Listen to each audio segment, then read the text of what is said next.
No, primero vamos a ver el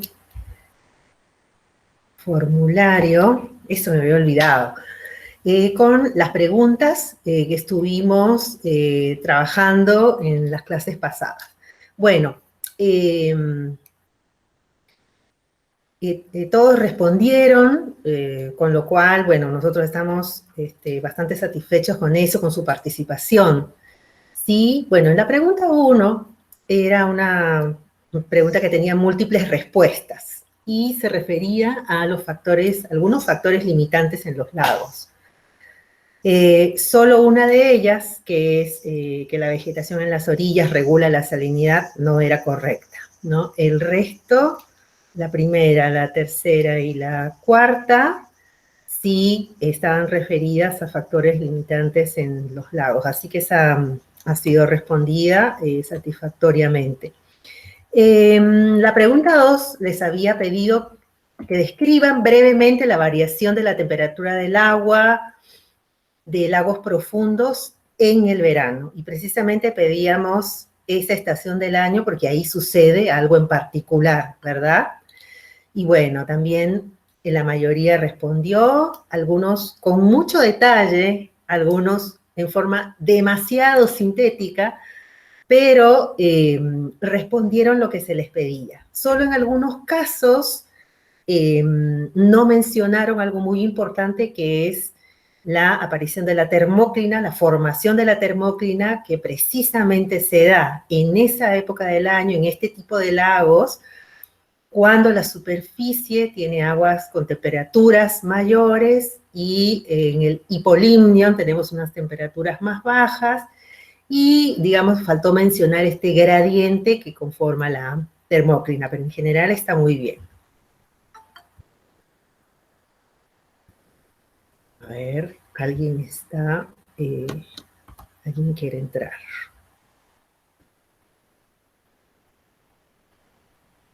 Ahí está Rocío, entonces vamos a continuar.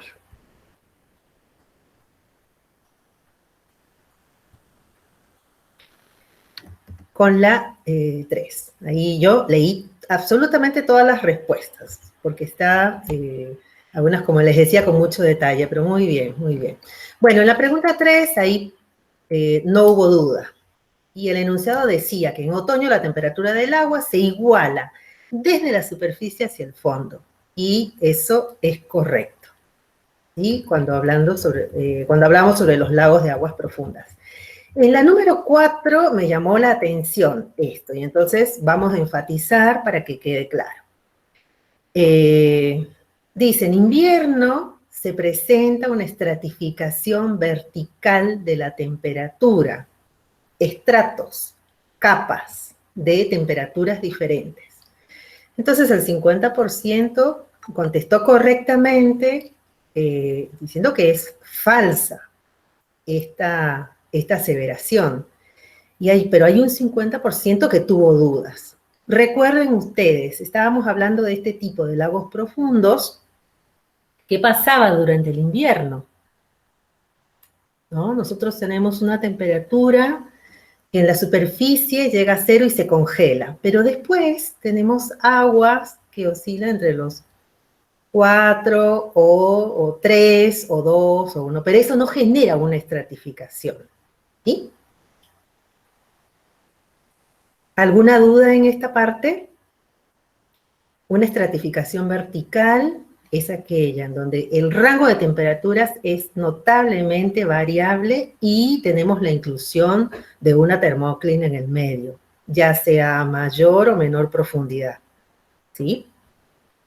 Bueno, en el número 5, refiriéndonos a la termóclina, dice que se observa durante la temporada de renovación de nutrientes en los lagos.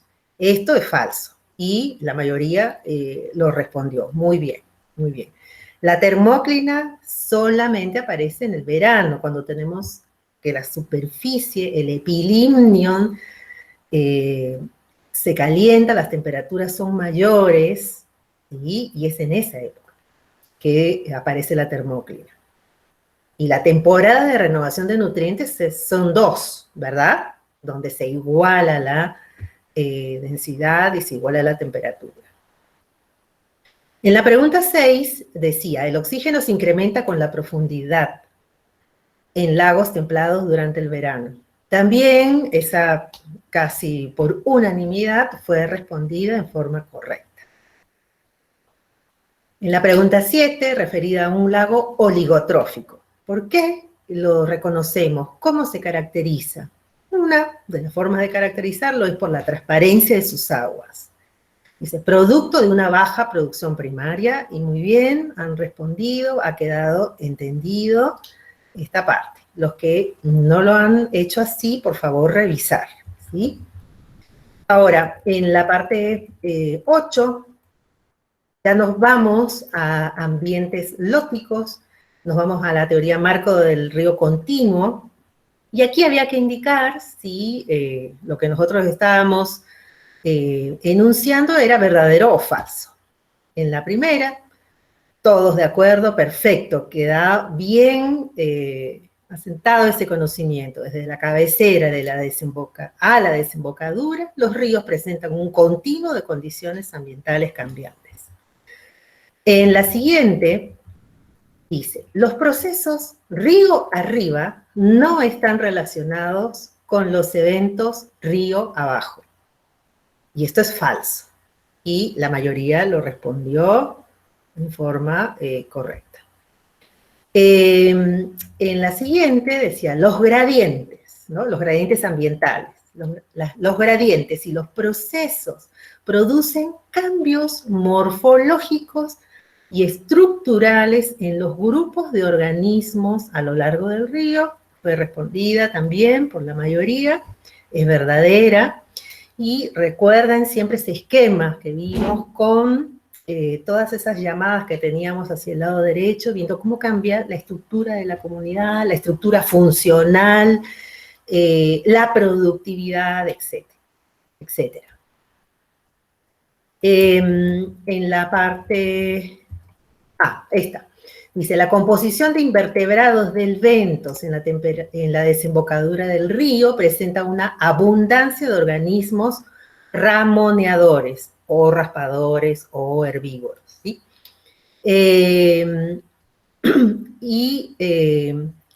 Acá ha habido un... Mira, recién me doy cuenta. Bueno, hace alusión a la materia particulada fina que proviene de río arriba, o sea que se alimentaban de esa partícula en materia particulada fina. Bueno, la mayoría respondió que eso es falso, eso es falso. En esa parte, en la desembocadura, nosotros sabemos que tenemos organismos filtradores que están, digamos, adaptados a la forma, a las partículas pequeñas en las cuales la materia orgánica llega hasta ese lugar. Después, dice, la zona de cabecera, nos vamos otra vez río arriba, las nacientes, la zona de cabecera se caracteriza por la baja velocidad del agua, el sedimento fino que da turbidez y se deposita en el vento. Falso, muy bien. La zona de Potamon se refiere a aguas frías con temperaturas menores a 20 grados y que corresponden a ríos de orden mayor a 6. Falso, así que muy bien también. Y pasamos a la siguiente parte. La pregunta 9 dice, marque lo correcto. Había 3 opciones y ustedes tenían que marcar cuál era la correcta. En primer lugar, dice, la producción primaria en la cabecera se inicia con, ¿qué habíamos dicho? Se inicia con la materia orgánica de origen alóctono, es decir, es un sistema heterótrofo. Muy bien, la mayoría lo entendió así, el resto, por favor, revisar.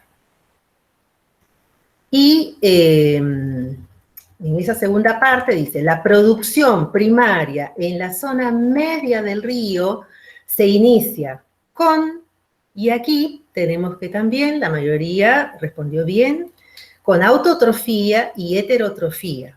Con autotrofía porque ya no tenemos tanta sombra, ya el espejo de agua se hace, el canal se ensancha, la radiación solar puede ser aprovechada. Entonces recuerden la película, el perifitón, las algas, los productores primarios se originan digamos, se produce dentro del río, pero también viene la materia orgánica que ya se va fraccionando por acción de los trituradores, ya se va fraccionando, pero también llega y está en el agua y también sirve de alimento. Así que digamos que esa respuesta, autotrofía y heterotrofía, está bien y es la correcta.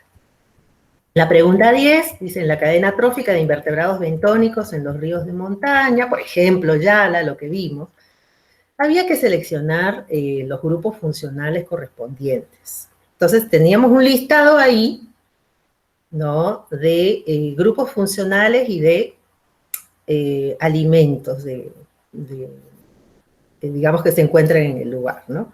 Algas o perifitos, trituradores, depredadores, colectores filtradores, restos vegetales o colectores recolectores. Entonces, en la primera pregunta había que decir cuáles de estos grupos, de estas opciones, de la A a la F, son los que constituyen a los productores primarios. Y ha sido respondida digamos, en alto porcentaje, de una manera correcta, al decir que tanto las algas como los restos vegetales son los que constituyen los productores primarios en el río, ¿sí? El resto revisar. Después, ¿cuáles de esos grupos funcionales que estamos mencionando en el listado son los consumidores primarios, quienes se alimentan de ese material vegetal? Y también ha sido respondido en su mayoría con mayores porcentajes y se han referido, ¿no?, a los trituradores, a los colectores recolectores y a los colectores filtradores. Muy bien. Y finalmente habíamos preguntado cuáles son los grupos que constituyen de esa lista, en esa situación de río de montaña, a los consumidores secundarios. Y la mayoría, no, perdón, el 50% respondió que son los depredadores. Y era la respuesta correcta, ¿sí? Que, a ver.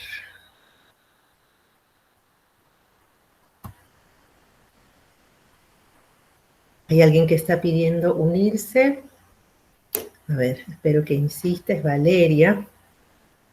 Y bueno, así que creo que en su mayoría han sido entendidas, han sido comprendidos los conceptos que hemos tratado en la semana pasada. Por favor, repasen, ustedes tienen las lecturas, tienen un montón de material, el libro, las lecturas adicionales que se han proporcionado. A ver, ahí está Valeria. Las lecturas, tienen las presentaciones y además está la clase que si hay alguna parte de la clase que no les digo que se vuelvan digamos, a escuchar toda la clase de 1 hora y media o de más de 1 hora, pero sí, de repente hay una parte que no quedó clara, entonces eso lo puedo volver a escuchar y la verdad que es una herramienta muy importante y está muy buena, ¿no? Así que hay que tratar de, es como si tuviéramos ahí un consultor permanente. Y si a pesar de eso siguieran habiendo dudas, porque puede ser, puede suceder, entonces ustedes ya saben que nos pueden consultar, pero no dejen que pasen 10 clases más para consultar lo de la segunda clase, ¿sí? Podemos estar en una consulta permanente, eso está bueno. Bueno, entonces, terminada esa parte, vamos a continuar, ahora sí, con el tema de ambientes marinos, ecosistemas acuáticos marinos. Es, digamos, esta última parte como para cerrar un poco acerca de esta unidad 5, ambientes acuáticos, y que ustedes entenderán que es un resumen, está bien sintetizado, porque cada uno de estos capítulos es una línea de investigación, es una línea de posgrado, así que bueno, lo que tratamos nosotros es darle las bases, los marcos teóricos, para después continuar si fuera de su interés. Y bueno, habíamos hablado que los ambientes acuáticos marinos constituyen el reservorio de agua más grande que existe sobre la Tierra. Habíamos hablado que el 97% se encuentra en estos ambientes, ¿sí? Estos ambientes de los cuales aún hoy, con la tecnología que existe, se conoce muy poco. ¿Y por qué? Porque así como sobre la superficie terrestre tenemos las cadenas de montañas, bueno, bajo el mar también sucede lo mismo. A ver, estoy sintiendo que alguien quiere entrar. Vamos a hacer una última interrupción. Ah, es Mariela. Bien, Mariela, ahora sí, ya es la última que se suma y vamos a continuar. Recién estamos empezando la clase de ambiente acuático marino. Entonces les decía que es una porción muy grande, es inmensa. Y, a ver, ahora, hay problemas acá. Poco estudiado, grandes profundidades, y bueno, eso ofrece también. Y además tiene la escala de trabajo es bastante amplia. La circulación oceánica, los efectos del cambio de clima, de la radiación, se estudia a una escala global y en ese tipo de investigaciones las diferentes naciones toman partido porque es, como les digo, son tan grandes las masas de agua y cómo funciona este sistema que no lo podemos estudiar de forma solamente local. Tiene una gran diversidad. Esta es una foto del norte del Perú. Sobre la costa del Pacífico hay diferentes ambientes acuáticos que están, digamos, delimitados por la existencia de varias corrientes acuáticas frías, tropicales, y que eso le da una diversidad tremenda. Cuando nosotros vamos a comprar pescado, digamos, por ejemplo acá en Jujuy, a nosotros nos llega en general pescado de mar congelado y solamente algunas especies, digamos, contadas, ¿no? Algunas especies que son las más conocidas, las más, que la gente las reconoce. No nos llegan estos peces rojos con ojos grandes o de formas más extrañas, ¿no? Que causarían, digamos, asombro.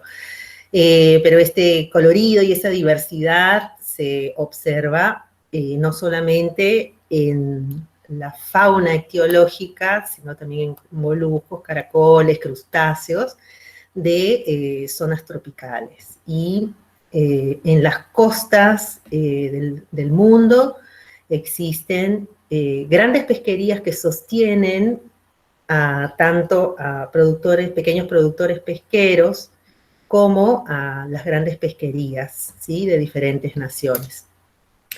Pero bueno, así como hemos ido estudiando los ríos y los lagos y hemos ido mencionando cuáles son sus características y los factores limitantes, bueno, lo mismo vamos a hacer, vamos a seguir ese mismo esquema para esta parte, para este capítulo, digamos. Y bueno, habíamos hablado de esto, que se caracteriza por su gran tamaño, el 70% de la superficie terrestre está cubierta por estos océanos. La profundidad es una característica muy saltante porque tenemos lugares, o sea, desde las costas hasta zonas muy profundas, donde se alcanzan los 10 kilómetros de profundidad, imagínense, ¿no?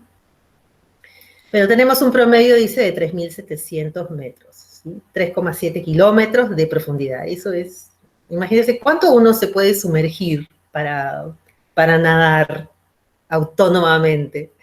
Es nada, ¿no? En medio, es una escala muy grande, muy grande.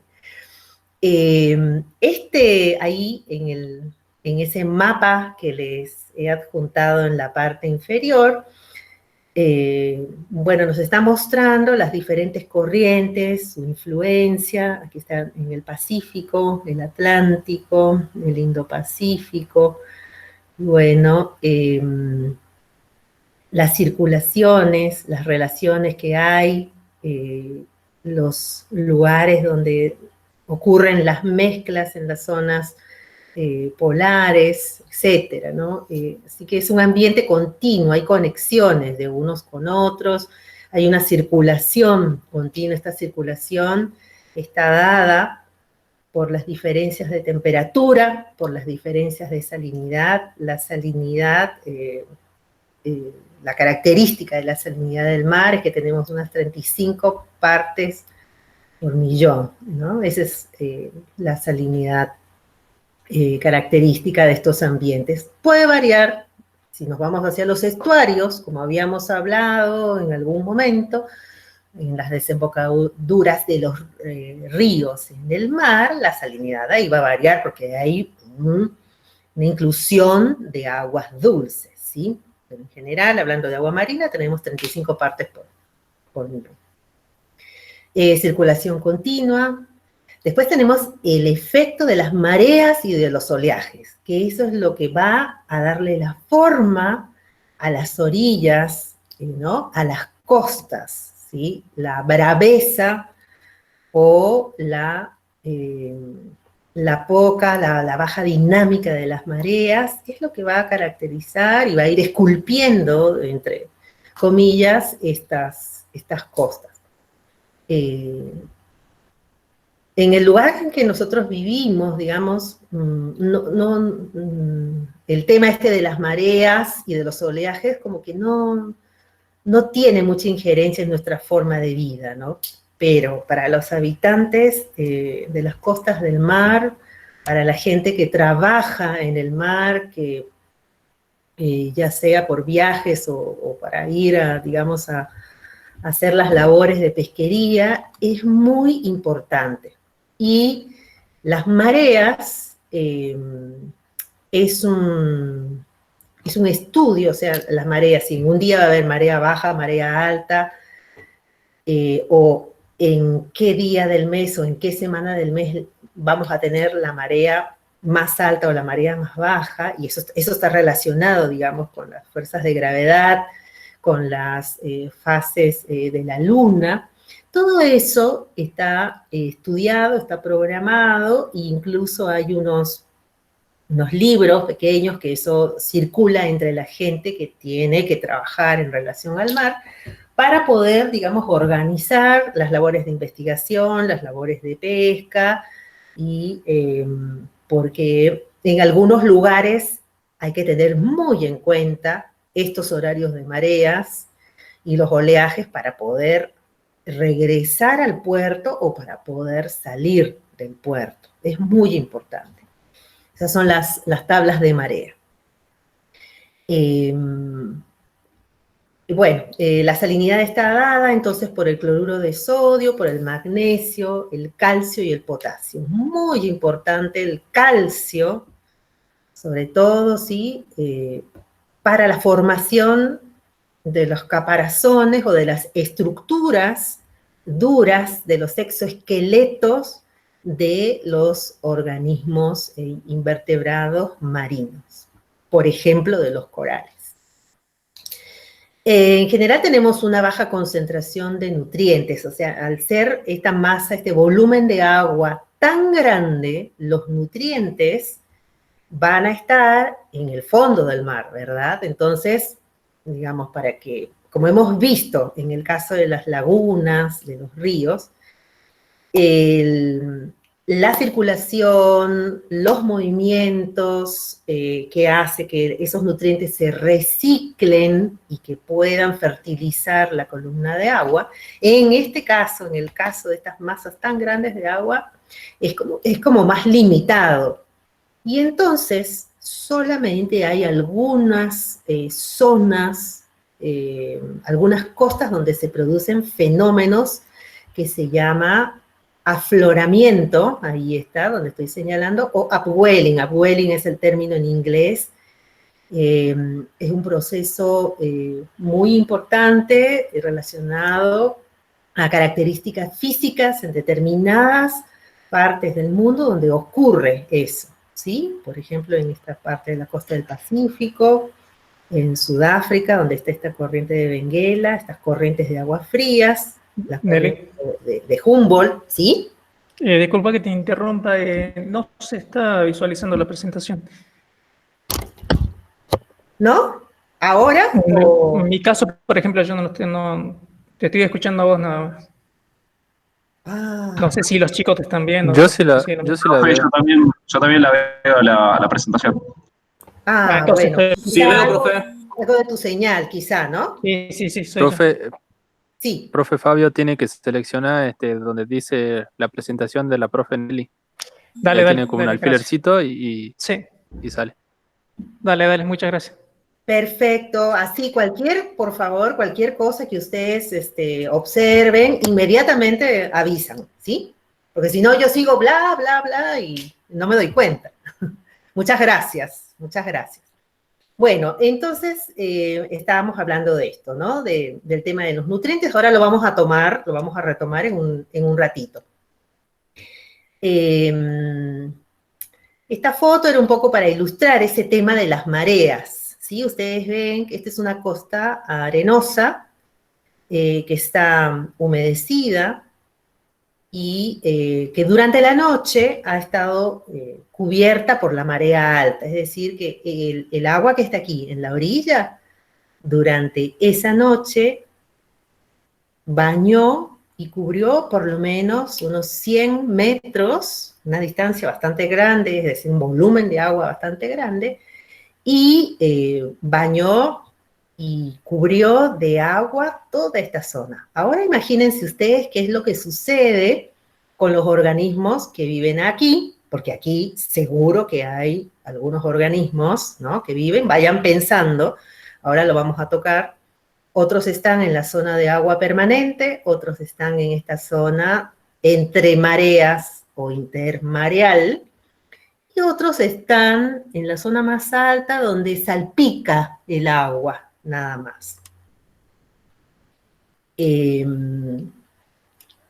Los océanos son muy ricos y también los minerales y algunos recursos, como los hidrocarburos, se pueden extraer desde el fondo del mar.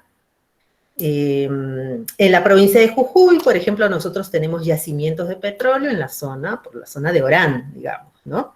Y hemos visto, quizá por foto, o quizá hemos pasado, hemos visto cómo están construidas las torres, donde se bombea y donde se extrae este recurso. Bueno, en el mar, nosotros lo que podemos encontrar es una torre parecida a esta, que está muy cerca de la costa, que es muy grande y es una estructura que se utiliza para extraer los hidrocarburos que están en la plataforma continental, es decir, en el suelo que está sumergido en las zonas menos profundas, más cercanas a la costa, ¿sí? En algunos lugares esa plataforma continental se extiende un poco más hacia al mar adentro, en otras está solamente en zonas cercanas a la orilla.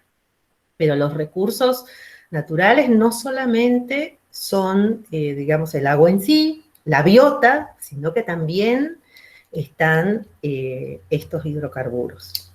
Y las mareas y el oleaje es parte, como les decía, de la vida diaria de los habitantes, de la gente que trabaja con estos recursos, pero también, imagínense ustedes en esta zona, esta peña, esta zona rocosa, que constantemente es golpeada y llenada de agua, el agua entra, la ola golpea, se va, genera turbulencia, ¿no? Y así.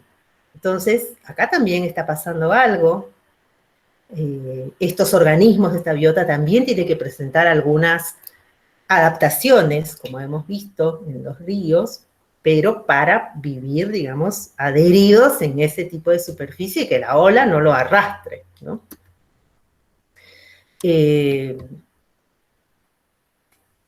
También el ser humano, digamos, ha podido entender, ha podido estudiar toda esta dinámica del oleaje y, digamos, tratar de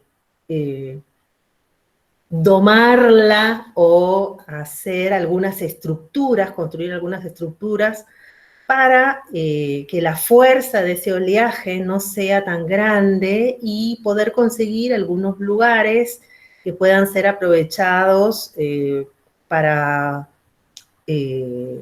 para diversión, para forma de recreación o para que los botes se acerquen a la orilla y puedan ser guardados sin correr peligro, etc. Entonces, hay una serie de estructuras, obras de ingeniería que también se han tenido que poner a ver todos estos estudios acerca de las mareas, el oleaje, para poder aprovecharlo para un uso. Podemos hablar de regiones del océano, y acá simplemente estamos viendo desde la superficie hasta las zonas más profundas, una clasificación de acuerdo precisamente a la profundidad. Una zona epipelágica, mesopelágica, y así, que cada una tiene un nombre, una denominación particular, siempre referida a la profundidad. Esta figura la saqué de Smith, así que ustedes la pueden revisar. Esta es de una edición de Smith, pero más antigua, pero también la quiero mostrar porque además digamos, de ver los nombres o la clasificación, también podemos ver algunas particularidades de las adaptaciones de las especies, ¿no? Cuando estamos en zonas más profundas, a medida que nos vamos profundizando, lo que sucede con los peces, por ejemplo, es que pierden el color y se hacen hasta transparentes. Y pueden tener algunos apéndices luminosos, ¿sí? Que tienen múltiples funciones. Entonces, yendo desde la superficie hasta el fondo, tenemos una zona fótica, hace alusión a la iluminación, ¿no? La zona más iluminada, equivale, como el epilimnium en los lagos, ¿sí? ¿Se acuerdan? Y en esa zona fótica hay diversas especies de peces, ahí está también esquematizada la plataforma continental, ven ustedes que es toda la zona costera, ingresa, va por debajo del agua y después hay un salto abrupto donde ya llegamos a las zonas de mayores profundidades. Entonces, tanto la pesquería como la extracción de recursos naturales se hace sobre la plataforma continental, ¿sí? Y después hay otra clasificación, esta vez yendo desde la zona litoral, desde la costa hacia mar adentro, que nos divide en una zona litoral, una zona nerítica y una zona oceánica o de aguas abiertas o de aguas profundas. Hemos empezado a hablar de plataforma continental, ustedes con ciencias de la Tierra, quizá también ya lo han visto, ya lo saben, no está de más volverlo a recordar porque además tiene mucha pertinencia sobre lo que estamos hablando, ¿sí? Ustedes vieron entonces un corte transversal donde nos mostraba toda esa capa, ese volumen de agua sobre la plataforma continental. Hemos hablado que es la zona de más fácil acceso, ¿sí? Y después estamos hablando de unos abismos oscuros y de temperaturas bajas. Ocurre lo mismo con la temperatura, lo mismo que hemos visto en los ambientes acuáticos, lóticos y lénticos, de que a medida que nosotros nos profundizamos, la temperatura disminuye, ¿sí? También hay termóclinas en los océanos. Ojo, y eso también tiene que ver mucho con la distribución de los nutrientes. Por ejemplo, en las zonas tropicales, la termóclina es, no, perdón, en las zonas tropicales la temperatura del agua es permanente y entonces la termóclina no se desarma, ¿no? Entonces no hay una mezcla de agua. Entonces los nutrientes van a estar principalmente en las zonas costeras, donde hay oleaje, donde hay transporte, hay mezcla y oxígeno, donde hay movimiento producido por las olas, pero no así en la parte más profunda de las zonas tropicales. En los océanos templados o en los océanos polares, ahí sí tenemos la estacionalidad y ahí sí podemos ver que la termóclina, digamos, va a variar según la época del año. En esta figura, lo que les quería mostrar, y ustedes lo van a ver también en el libro, es que tenemos marcadas dos zonas, ¿sí? Una zona azul, donde está marcando la extensión de la plataforma continental en el mapa del mundo. ¿Sí? Ustedes ven que hay lugares, por ejemplo, si nos vamos a la Argentina, a ver, ¿sí? Acá en el cono sur de Sudamérica, fíjense ustedes que la plataforma continental es bastante amplia, ¿sí? Entonces es toda una zona potencial de explotación también de recursos, y es una zona que, aunque nosotros no la veamos, no veamos la conexión, por debajo del mar hay una conexión de un área bastante extensa. No ocurre así en la costa del Pacífico, donde vemos que la plataforma continental es en general más angosta, ¿no? Ahora, en verde, fíjense ustedes que está marcado lo que dice zona de afloramiento, ¿sí? Hemos hablado, este término tiene que ver mucho con el tema del reciclaje de nutrientes desde esas grandes profundidades hasta la superficie. Fíjense ustedes que tenemos grandes zonas de afloramiento, por ejemplo, frente a las costas de Chile y de Perú, en el Pacífico, y en el Atlántico tenemos también una gran zona de afloramiento frente a Sudáfrica, en el Atlántico. ¿Qué pasa en estos lugares? Son zonas donde emergen, son zonas de aguas frías primero, son corrientes frías. Y que por el movimiento de la Tierra, el movimiento de Coriolis, y por la fuerza de los vientos, estas masas suben hacia la superficie, arrastrando los nutrientes que están en el fondo. En consecuencia, se fertiliza toda esa columna de agua, y es decir, que la producción primaria basada en algas, en microalgas, y también otros organismos, microorganismos autótrofos, es muy grande y sostienen una gran cadena alimentaria que se refleja en grandes pesquerías, ¿sí? Son cadenas alimentarias complejas, muy diversas y con organismos muy abundantes que sostienen a numerosas poblaciones de peces, que son grandes recursos. Y que incluso, como pasa en la costa del Pacífico, son el alimento base de aves, ¿sí?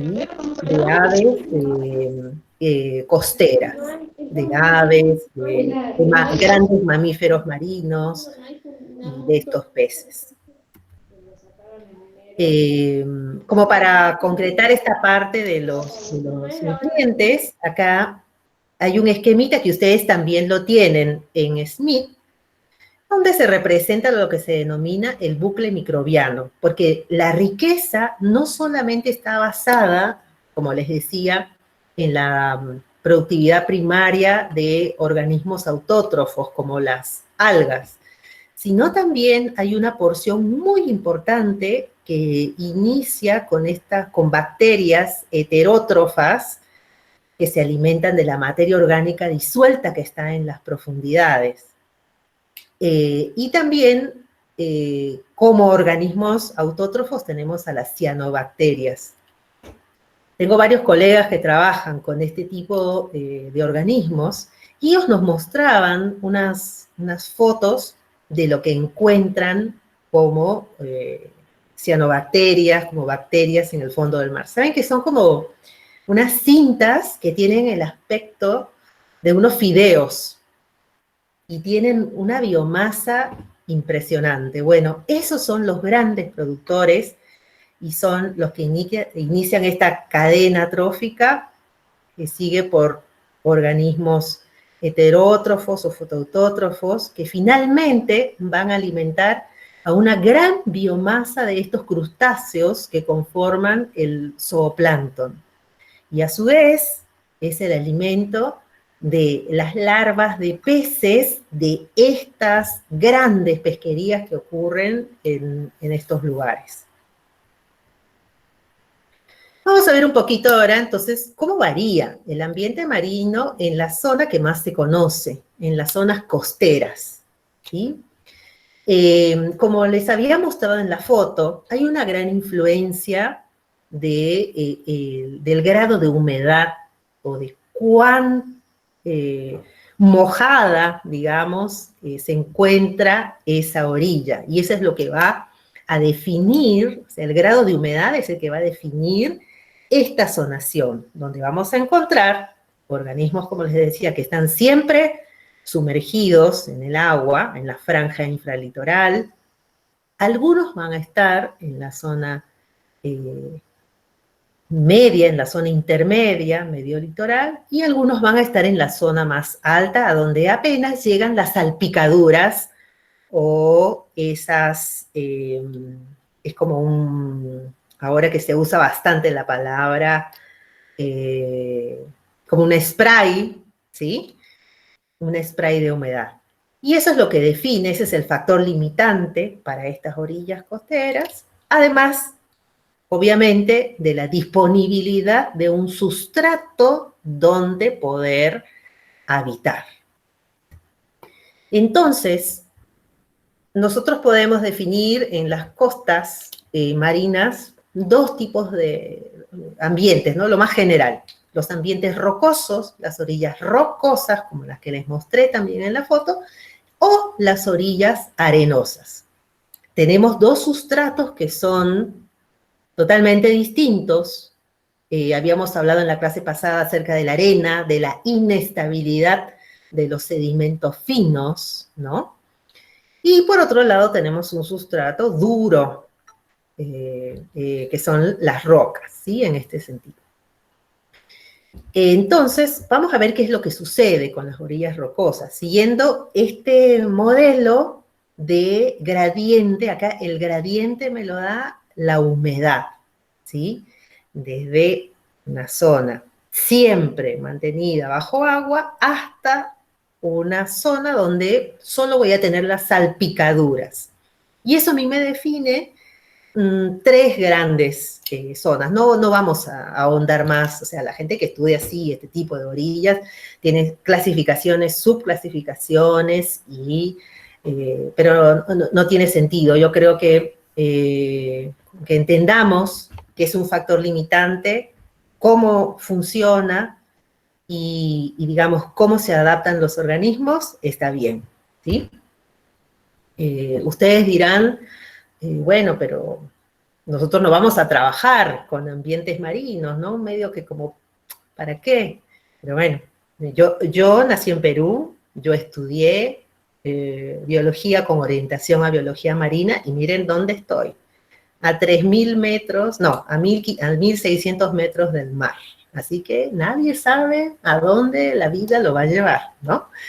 Y es muy lindo. Yo migré entonces de estudiar el bentos marino a estudiar el bentos de agua dulce. Y ustedes dense cuenta que acá no vamos a ver nada de insectos, como sí vimos en el bentos de agua dulce. ¿Se acuerdan que habíamos hablado que estaba conformado en un 80% por larvas de insectos o insectos adultos, y después, bueno, había algunos moluscos, otros invertebrados? Bueno, acá estamos en otro mundo. El bentos marino está formado en un mayor porcentaje por moluscos, crustáceos y equinodermos, ¿sí? Y entonces, en la zona baja, nosotros vamos a encontrar, y bueno, acá también, obviamente, hay organismos vegetales, que son las algas, no solo las algas microscópicas, que forman parte del plancton, sino acá estamos hablando ya de la biota que vive sobre este sedimento en diferentes niveles, en el gradiente de humedad. Entonces, hay unas algas muy grandes, como esta laminaria que está aquí, que tiene un pedúnculo que es el que se adhiere a la roca, y toda esta parte, que es la fronda, flota libremente en el agua. Esos en general están en la zona más baja, asociadas, ¿sí? Con el agua. Pero en la zona media nosotros podemos encontrar una serie de crustáceos y de moluscos que están adheridos, ¿sí? Algunos se pueden mover y otros, o son sésiles, digamos, algunos sésiles que no se pueden mover y otros sí que tienen algún movimiento, ¿sí? Y en la zona más alta vamos a tener, por ejemplo, estos organismos pulmonados, estos gasterópodos pulmonados del género Litorina. Entonces, Litorina va a estar en las partes más altas y se va a alimentar ahí, o va a migrar, va a trasladarse, pero, digamos, sin dificultad, va a vivir en la zona de salpicaduras.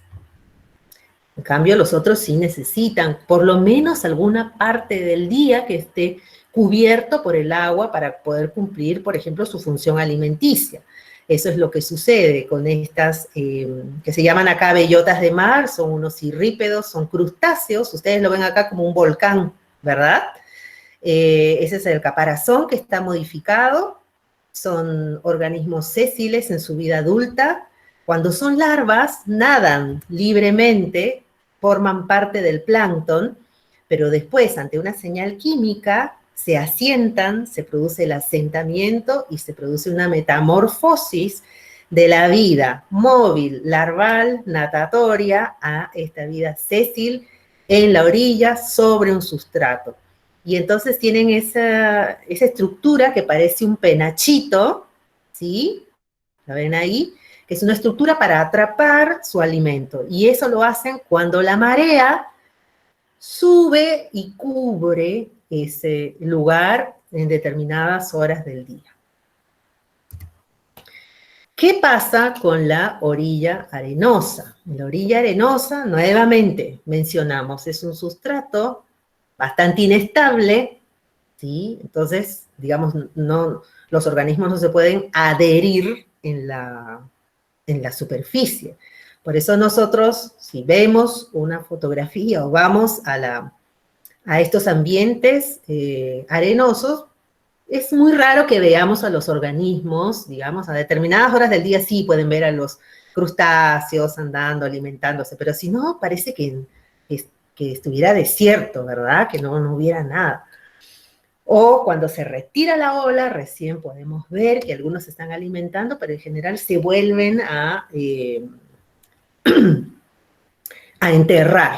Entonces aquí una de las transformaciones, de las modificaciones, de las adaptaciones que ocurren para vivir en este tipo de ambiente inestable es la excavación.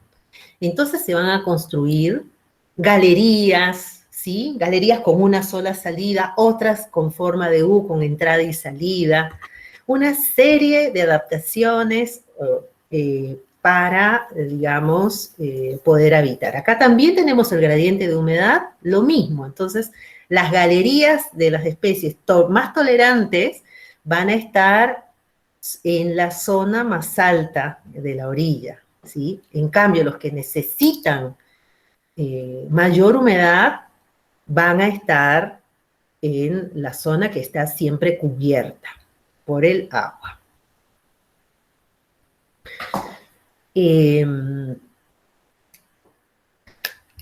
La profe Liliana, cuando estaban hablando un poco de factores limitantes, presentó esta figura, la vamos a volver a presentar porque ahora es también pertinente al tema.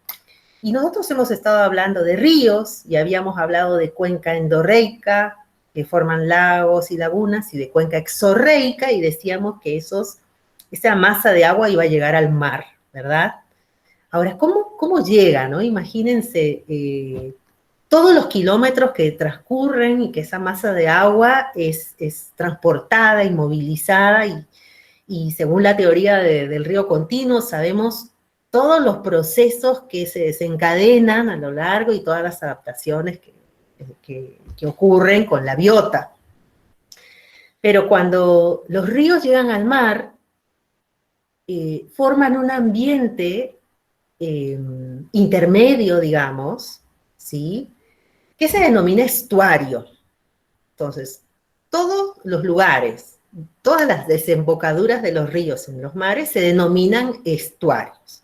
Ahora nosotros vamos a ver después que hay algunos en particular que tienen algunas características particulares, que son estuarios que se llaman de otra manera por sus particularidades.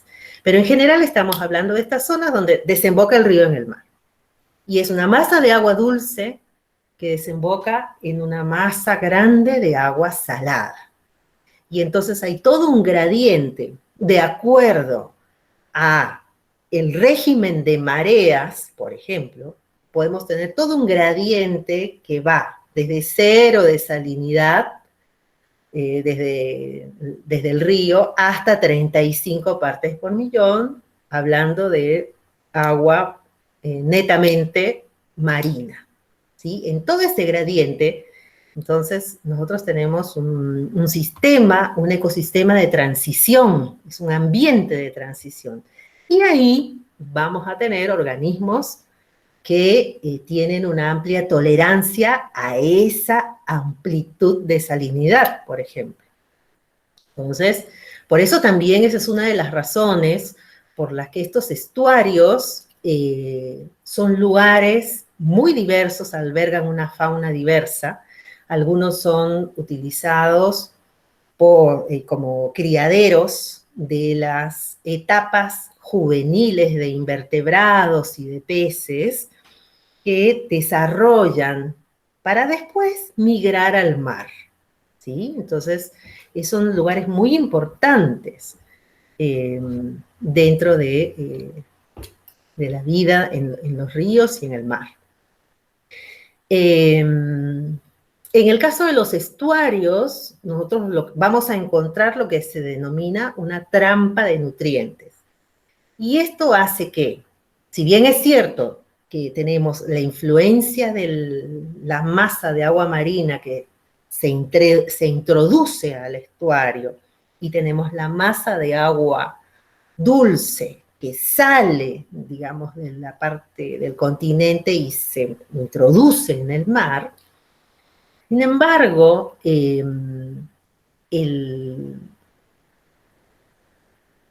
agua marina trae nutrientes que quedan atrapados por su densidad, por la densidad del agua marina, quedan atrapados dentro del estuario y no se vuelven a trasladar cuando la masa de agua se retira nuevamente al mar, ¿sí? Ahí está bien esquematizado.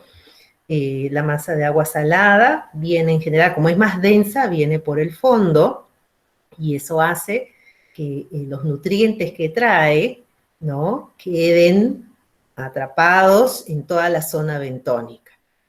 Y la masa de agua dulce, como es agua menos densa, entonces va por la superficie haciendo este ciclo que funciona como esta trampa de nutrientes, ¿sí? Bueno, este es un esquema nada más para mostrar en un ciclo biológico de un pez, cómo las las diferentes etapas de su desarrollo pasan tanto en el océano abierto como dentro del estuario. Y dentro del estuario están, como les decía, el desarrollo de las fases juveniles, que es importantísimo para que puedan repoblar las zonas costeras. Ahora vamos a ver algunos ecosistemas marinos particulares, por ejemplo que es el arrecife de coral. En el arrecife de coral nosotros también sabemos, conocemos, quizá hemos visto películas, documentales. Sabemos que son ecosistemas que están localizados en la zona tropical, necesitan aguas cálidas, altas temperaturas, pero también necesitan aguas transparentes, ¿sí? Así que, ¿y por qué necesitan aguas transparentes? Porque el coral vive en una simbiosis con una alga, ¿no? Con las zooxantelas, que son las que transforman la energía de la radiación solar para facilitar el metabolismo de estos organismos, de estos corales. También habíamos hablado de la importancia del calcio que está presente en el mar, porque habíamos hablado de las caparazones o de las estructuras duras que son tomadas de ese calcio que está disuelto en el agua, ¿sí? Ahí tienen un mapa con la distribución mundial de los arrecifes de coral, y podemos ver entonces que están circunscriptos a las zonas, ¿sí?, más cálidas, en la zona tropical, o zonas que son bañadas por las corrientes cálidas. Fíjense ustedes lo que sucede en Sudamérica, en la zona atlántica y en la zona del Pacífico. Fíjense que en la zona de la costa atlántica tenemos presencia de corales, ¿no? Acá estamos hablando, estas son las costas de Brasil, el sur de Brasil, el norte de Brasil.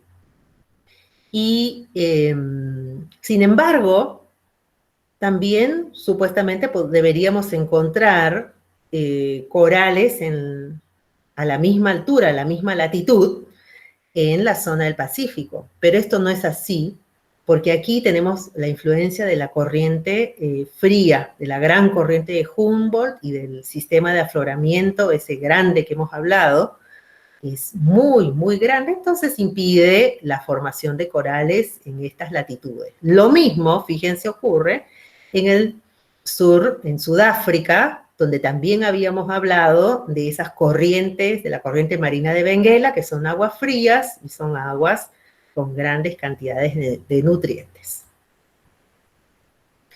Y por efectos del cambio climático y del incremento de la temperatura, que está relacionado con los valores de dióxido de carbono, estos esqueletos de carbonato de calcio se están destruyendo, y es lo que está originando la pérdida de las grandes extensiones de coral.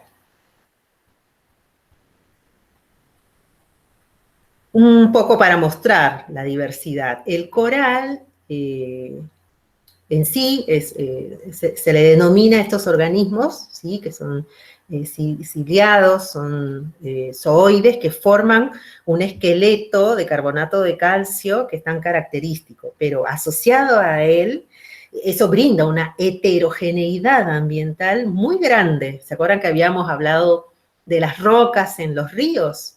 Y que, bueno, se formaban resquicios para muchos nichos, ¿no? Una variedad de hábitats. Pues imagínense aquí, con todas esas estructuras que tienen apariencia de ramas, que tienen pequeños escondrijos, zonas de sombra, zonas de luz, tiene una heterogeneidad ambiental muy grande. Un colorido, y bueno, son zonas muy productivas.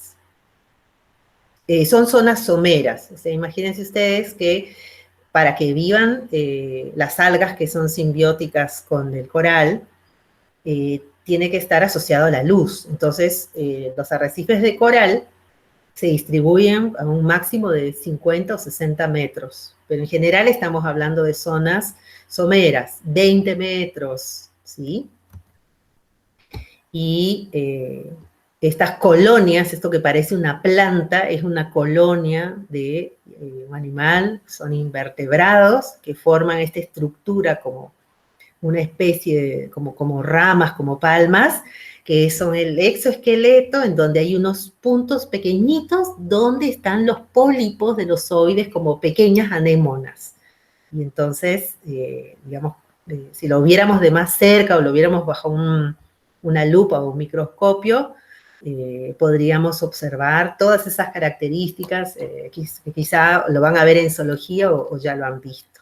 Y aquí forman parte de las estructuras de carbonato de calcio, ¿no? Que miren, tienen formas muy caprichosas. Otra cosa que también afecta la distribución de los corales es la turbidez del agua. Ya hemos hablado que necesitamos aguas claras, aguas limpias para el asentamiento de estas comunidades. Entonces, lo que estamos viendo acá a la derecha abajo es una fotografía de un estuario, de la desembocadura de un río o de un arroyo en el mar, y que genera mucha turbidez debido a los sedimentos que vienen siendo acarreados por el río. Entonces, en estas zonas, aunque se cumpla con todos los requisitos, aguas cálidas, aguas transparentes, zonas tropicales, si tenemos turbidez, no se van a desarrollar. Otro ambiente acuático, otro ecosistema marino tropical, que también está, en este caso sí está relacionado con los estuarios, es el ambiente de manglares. Y ustedes me dicen, pero profe, eso parece un bosque, ¿no? Un bosque en el mar, precisamente. Son especies vegetales, de diferentes géneros, pero en particular de Rhizóphora. El género Rhizóphora mangle, es el árbol, es la especie que tiene estas raíces aéreas en forma de zancos y que le dan la estabilidad, que se encuentran en zonas de estuarios, pero de zonas tropicales. O sea que aquí también la temperatura es un factor limitante. No en todos los estuarios se pueden formar ecosistemas de manglares. Solamente se van a desarrollar en aquellos lugares donde sean más protegidos, donde en zonas tropicales, ¿sí? Y entonces van formando barreras que van a hacer que los sedimentos y los nutrientes sean retenidos en los alrededores, en toda esta red de raíces, ¿sí? Y vuelvo a esa foto, porque acá, entonces ustedes me pueden decir, pero profe, ¿y acá cómo es la zonación? Porque acá no tengo ni rocas, ni arena.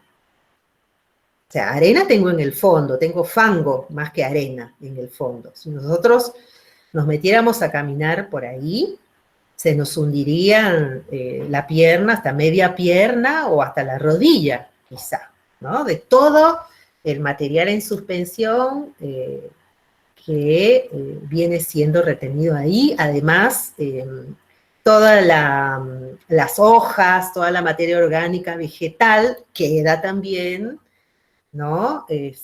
Convertida en materia orgánica particulada, fina, ahí. Y hay organismos que viven en ese fondo de fango, pero hay muchos otros que viven sobre las raíces. Entonces aquí el sustrato y la competencia por el sustrato es en base a cuánto se puede colonizar esa raíz aérea, ¿sí? Además, acá es muy importante el flujo de mareas en el ecosistema de manglares. En determinadas horas del día va a estar sin agua y entonces uno podría caminar o trasladarse como hacen los pescadores, que transitan, van a mano, sacan los cangrejos, los caracoles que necesitan Y después cuando sube la marea, ya no se puede transitar ahí. La distribución mundial de los manglares también está relacionada entonces con zonas tropicales, ¿sí? Y ocurre lo mismo con los bosques de mangle, que fíjense, en el Atlántico Sur, en Sudamérica, en el Atlántico, están bien desarrollados en estas latitudes. Entonces yo podría suponer que también sobre el Pacífico, en esa misma latitud, potencialmente podría tener bosques de mangle, pero no es así nuevamente por la temperatura del agua. Hay muchos estuarios, pero ninguno cumple el factor limitante de una temperatura mayor a 20 grados centígrados.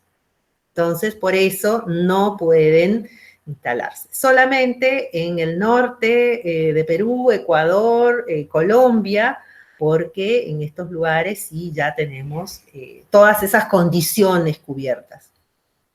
Son estuarios muy ricos. Esta es una foto de una visita. Este es un bosque todavía joven que fue reforestado hace 20 años. Perdón, no, 25 años, ¿no? Con un grupo de trabajo de unos colegas. Mi tesis para la licenciatura en Ciencias Biológicas fue hecha acá, sobre el ventos de las zonas de manglares. Entonces, bueno, tomamos una serie de muestras ahí. Y este es el bosque, y bueno, hay fauna característica que casi se había extinguido, pero que ahora están trabajando otros grupos. Hay un cocodrilo, Crocodylus acutus, que es el cocodrilo de los manglares, y esa es la zona donde está la distribución más sur, en el Pacífico, así que hay un plan de reintroducción y de reproducción de este cocodrilo americano. Fíjense ustedes el color del agua, ¿no? Acá no estamos hablando de ambientes oligotróficos y de aguas transparentes. Si yo tiro mi disco de Secchi, ahí se me va a perder enseguida, porque hay una alta producción de algas, hay una producción primaria muy grande. Imagínense para sostener toda esta cadena trófica tan rica y tan diversa. Vamos a terminar entonces esta clase con otro ecosistema marino muy particular, pero ahora sí nos vamos a meter al fondo y nos vamos a ir hasta las grandes profundidades, donde a fines de los años 70, una de las expediciones, de las grandes expediciones del fondo submarino, descubrieron este ambiente particular, ¿sí? Que son las fumarolas o hydrothermal vents, o le dicen volcanes submarinos, etc. Ahí, en este mapa que nos está marcando en un celeste más oscuro las plataformas continentales o las zonas más menos profundas. Y fíjense que también están delimitadas las placas, ¿no? Ustedes han visto tectónica de placas en Ciencias de la Tierra. Bueno, fíjense los puntos rojos. Son las zonas donde las placas tienen todos estos puntos donde hay afloramientos basálticos, donde hay una relación entre el fondo marino y las zonas más profundas de las capas de la Tierra. Y entonces, estos ambientes de fumarolas se desarrollan, estos son todos los que han encontrado, digamos, a lo largo de estos años, a lo largo de estas décadas, se han encontrado asociados precisamente en esas zonas de profundidad, en esas zonas de subducción, en esas zonas donde hay esos cortes, esos quiebres, donde hay esa conexión con las zonas más calientes de la Tierra, con las capas basálticas, ¿sí? ¿Y qué es lo que encontraron estos investigadores? Encontraron esta formación muy particular que está compuesta por estas chimeneas o fumarolas que contienen aguas muy calientes, porque es agua marina que está en contacto, ya les vuelvo a decir, con los basaltos al rojo vivo. Y entonces estamos hablando de temperaturas de 300 grados. Ahora, acá estamos hablando de profundidades de 10 kilómetros, de 9 kilómetros, de 7 kilómetros. Estamos hablando de verdaderas zonas aisladas, oscuras, de aguas frías, con gran presión, ¿no? Entonces, imagínense en ese mundo, estas emisiones de aguas calientes ricas en azufre han dado origen a estos pequeños ecosistemas donde los organismos, las bacterias, digamos, que son la base de esta cadena trófica, no se alimentan de materia orgánica, como hemos visto en las otras cadenas tróficas que están en zonas, digamos, más someras, sino que aquí es una quimiosíntesis, y es donde el azufre, por ejemplo, es muy importante para el funcionamiento, para el metabolismo de estas bacterias, ¿sí? Y entonces ahí, asociado a ese mundo, son algunos metros alrededor de la influencia de esa agua caliente, donde se conforman estas pequeñas islas, por decirle de algún modo, donde hay una diversidad única, muy particular, formada por invertebrados como gasterópodos, bivalvos, hay equinodermos, hay pulpos, ¿no? Por decirles con los nombres más comunes. Unos gusanos increíbles que tienen toda una estructura como si fuera una lengua de color rojo, donde están todos estos puntos donde se produce el metabolismo del azufre. Son lugares increíbles, son ambientes muy particulares. Ahí les dejo también un poco unas figuras con un esquema de cómo sucede, ¿no? Cómo suceden estas emisiones, ¿sí? Y todas las partículas y el área de injerencia. Fíjense que el agua, la temperatura del agua a esas profundidades, estamos hablando de 2 grados, aguas muy frías. Pero alrededor de las fumarolas, entonces tenemos ambientes con un promedio de 16 grados más o menos. ¿Sí? Y ahí tienen unas fotos donde se vean las fumarolas y esos invertebrados de los cuales habíamos estado hablando. Acá también otro esquema más como para entender qué es lo que sucede y cómo la diversidad va disminuyendo a medida que nos vamos alejando del foco de emisión del agua caliente rica en minerales, ¿no? Como la diversidad se va haciendo menor a medida que nos vamos alejando hasta, digamos, perder toda esa diversidad, porque ya estamos bajo la influencia de estas fumarolas. Esto también era para terminar, hablando del oxígeno en el fondo marino. Como ustedes, digamos, deben suponer, es que también hay un gradiente del contenido de oxígeno desde la superficie hasta la profundidad, ¿no? Y en el mar es más notorio porque estamos hablando de grandes profundidades. Entonces, la zona donde encontramos oxígeno que, digamos, sirve para el metabolismo de las especies, es una franja de 1 kilómetro de profundidad. Sin embargo, este estudio, que es de fines del 2018, en los cuales también hay un colega, estos son todos oceanógrafos. Este artículo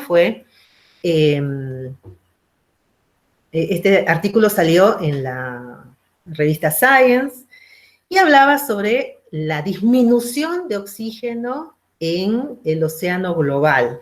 Acá ven ustedes un montón de nombres de autores. Son todos oceanógrafos que trabajan, que unieron todos sus datos para ver qué había pasado con el oxígeno en los últimos 50 años. Y ellos encuentran que hay una disminución y que se atribuye al cambio climático por el incremento de la temperatura del agua. El oxígeno se hace menos soluble en el agua a medida que la temperatura es mayor. Y entonces, en eso se basa, digamos, su trabajo. Y ahí ustedes ven el estado, ¿sí? Lo que está marcado con azul son las zonas que tienen menor cantidad de oxígeno, y las zonas ya de oxígeno cero, hipóxicas, son esas que están marcadas con rojo. Fíjense ustedes, esto es un estudio, como les digo, que han hecho ellos con trabajos, con datos de hace 50 años hasta la actualidad. Entonces, es otro de las evidencias de los efectos que estaría causando el cambio climático. Y esperemos que los resultados de los científicos se divulguen y sean tomados por los tomadores de decisión de una manera mucho más efectiva, para que no estemos después, como ahora, con problemas, tratando de solucionar problemas que podrían haberse planificado con mucho más tiempo de anticipación, ¿no? Voy a dejar de compartir acá.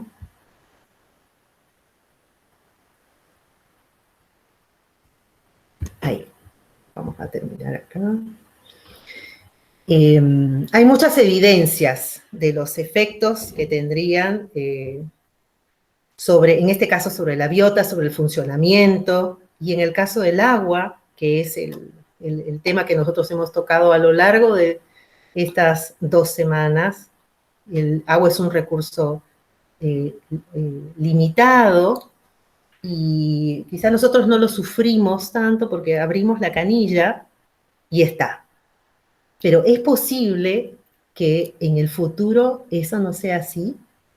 Hay evidencias que cada vez va a ser un recurso más escaso, que la población va a crecer y que el efecto del cambio climático va a tener efectos devastadores sobre la disponibilidad de recursos como el agua en las poblaciones. Entonces,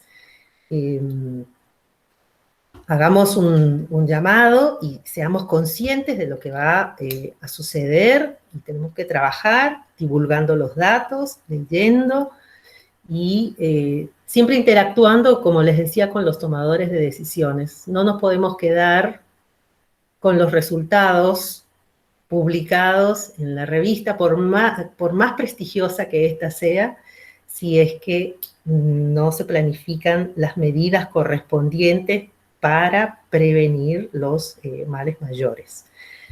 Voy a terminar la grabación.